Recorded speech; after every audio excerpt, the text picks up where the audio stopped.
Number 1, paranoid personality disorder. Have you ever met someone who reads 10 different meanings into one short text message? Someone who assumes betrayal before there's any actual evidence of it. That's the pattern here. People with paranoid personality disorder carry a deep, almost constant suspicion that others are out to deceive them, exploit them, or harm them. Even when nothing points to that, they hold grudges for years. They struggle to confide in anyone, even people who've earned their trust 100 times over.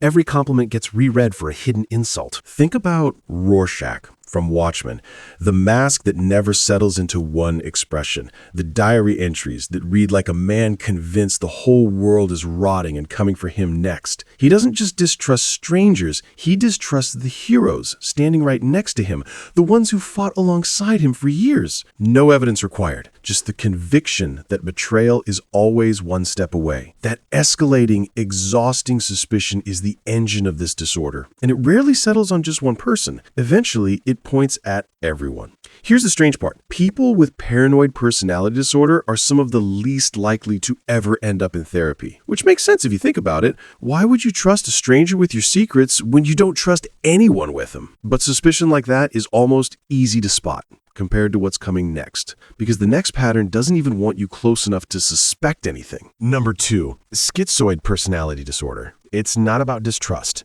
it's about distance.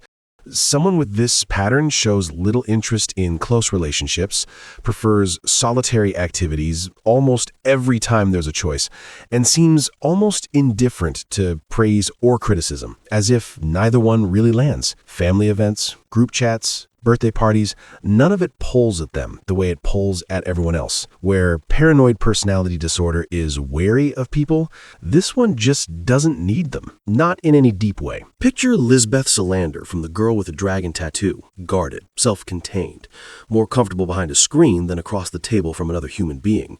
That detachment isn't sadness. It's a setting. And here's the part most people get wrong. Solitude isn't a punishment for someone with schizoid personality disorder. It's a preference.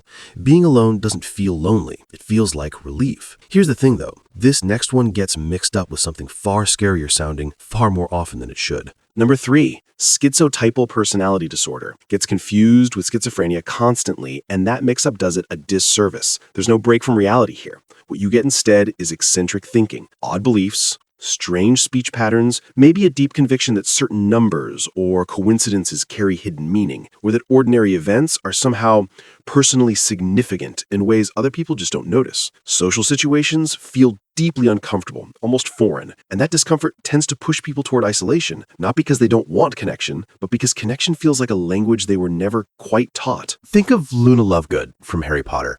Unusual beliefs, unusual speech, a slight social disconnect from everyone around her, and yet completely lucid, completely aware of what's real. That's the difference that actually matters, and that's where it gets worse. Because eccentric is one thing. What comes next is something else entirely. Charming on the surface and cold underneath. Number 4, antisocial personality disorder. This is the disorder most people think they already understand, thanks to every crime drama ever made. And yes, part of that is real. A persistent disregard for rules, for other people's rights, for consequences in general. Lying comes easily. Manipulation comes easier. Promises get made and broken without a second thought because the promise was only ever a tool. Remorse, when something goes wrong for someone else, barely registers at all. Think of the Joker.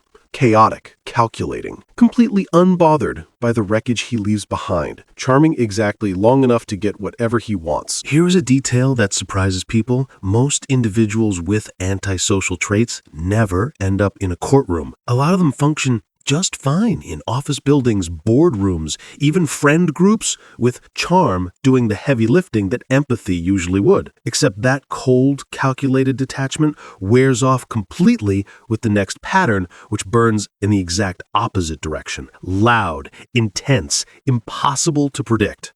Number 5, borderline personality disorder runs on intensity. Relationships swing between idealizing someone completely and fearing they're about to leave. Sometimes in the same week, sometimes in the same conversation. A small delay in texting back can feel like proof of the breakup nobody announced yet.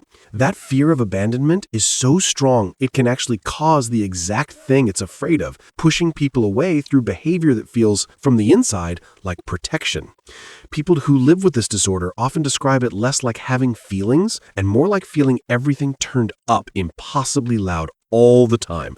Joy, jealousy, love, panic, all dialed past where most people ever experience them. Now, picture Harley Quinn, the live-action version, orbiting entirely around whoever she loves in the moment, unable to walk away even when walking away is obviously the right call, her identity shifting depending on who she's with, until you put that emotional volume next to someone whose emotions are just as loud, but for a completely different reason. Number 6, histrionic personality disorder. Looks, from a distance, like someone who's just a lot. Every story gets bigger in the retelling. Every emotion gets performed instead of simply felt. The need to be noticed isn't a want here. It's closer to oxygen. Think about Regina George from Mean Girls. The room doesn't just notice her, it orbits her, and she makes sure of it. Every entrance, every reaction, calibrated for maximum effect. An identity that seems to exist most fully whenever an audience is watching back. The line that actually matters is what happens when the attention disappears. For most people, that's just a quiet moment. For someone with histrionic personality disorder, it can feel like disappearing altogether. And yet, even that hunger for attention starts to look almost modest next to a kind of self-focus that runs so much deeper. Number 7, narcissistic personality disorder, is probably the most overused word in this entire list. Everyone's dated a narcissist or worked for one or sat next to one in class, but the actual clinical pattern is sharper than the internet version. Grandiosity, entitlement, a constant hunger for admiration, almost no empathy for whoever gets stepped on along the way. Conversations have a strange habit of circling back to them no matter where they started. Think about Homelander from The Boys. The bravado, the need to be worshipped like the hero he insists he is, the total absence of guilt about who gets hurt along the way, and the brittle panic underneath every time someone dares to question him. Here's the part the DSM-5 psychologist's manual actually used to define these patterns makes clear. Underneath that grandiosity usually sits something much more fragile, a self-esteem so brittle that ordinary criticism can feel like a personal attack worth retaliating against. But not every personality disorder is loud enough to fill a room. Some do exactly the opposite, disappearing from it entirely. Number 8, avoidant personality disorder. Gets mistaken for shyness constantly, and that's not quite right either. This isn't about preferring solitude the way schizophrenic personality disorder does. It's about wanting connection badly and being terrified of the rejection that might come with reaching for it. So the reaching just stops. Social situations get avoided, compliments get deflected. An invitation can sit unanswered for days, not from disinterest, but from the sheer weight of imagining everything that could go wrong by saying yes. Think about Charlie Brown. Endlessly hopeful, endlessly bracing for failure before it even happens, replaying every small social misstep on a loop. That contradiction, wanting closeness while flinching from it, is the whole pattern. Here's the thing. That same fear of rejection can deepen into something even more consuming, a fear of being alone at all. Number 9, dependent personality disorder, takes that fear one step further. It's not just a fear of rejection anymore. It's a fear of having to function without someone else around.